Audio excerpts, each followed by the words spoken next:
Aujourd'hui, la proposition qui est la nôtre, le soutien qui est le nôtre, c'est évidemment d'ouvrir cette garantie jeune à l'ensemble des jeunes qui en ont besoin. C'est la même somme en termes numéraires. Ça veut dire répondre à la précarité financière, mais ça veut dire ne pas abandonner un jeune entre 16 et 25 ans tout seul. Et est-ce qu'aujourd'hui la barrière des 200 000 devra évoluer? Évidemment, et nous sommes prêts à faire ça. Et c'est pour ça que la réponse de cette garantie jeune universelle, elle se travaille avec les structures associatives. C'est avec tous les mouvements associatifs en leur disant: accompagnons cette nouvelle offre, cette nouvelle réponse. Et je vais vous dire pourquoi. Parce que la meilleure manière de s'en sortir et de ne pas être dans la précarité et de ne pas être condamné à la précarité, à la pauvreté, c'est l'emploi, c'est la formation, c'est un accompagnement humain. Et rien n'enlèvera ça. Et c'est pour ça que c'est un double investissement. Le RSA n'est pas un élan selon vous, c'est davantage d'assistanat, si je comprends bien. Je crois que notre jeunesse mérite, au-delà du soutien économique, un accompagnement humain pour qu'elle ne soit pas condamnée, qu'elle ne prenne pas ce toboggan difficile. Et pour eux, oui, on s'engage avec des acteurs, avec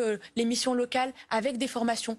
Et quand vous me dites les conséquences de la crise, évidemment, elles sont multiples. Elles sont extrêmement multiples. Et les réponses doivent être multiples. Parce que nos jeunesses, elles sont dans différentes situations. Ceux qui ont besoin aujourd'hui de trouver un emploi, un contrat d'apprentissage, cette année, il y en a eu 440 000. Parce qu'il y a eu un soutien financier fort de l'État. L'État, il protège aujourd'hui très fortement. Mais pour être à la hauteur de notre jeunesse, aujourd'hui, il faut que notre pays fasse bloc globalement. Vous parliez des stages? Bien oui, il y a un enjeu aujourd'hui des stages, vous avez raison. Et là, nous avons besoin d'une mobilisation du monde de l'entreprise. Nous avons besoin que les entreprises s'engagent pour nos étudiants et pour nos jeunes, pour qu'ils offrent des stages, même dans une période comme celle que nous vivons. Nous parlions des étudiants. Alors des étudiants, oui, on continuera à les accompagner, évidemment avec des associations. Mais c'est aussi pour ça que j'ai passé la soirée avec Nightline. Pas que.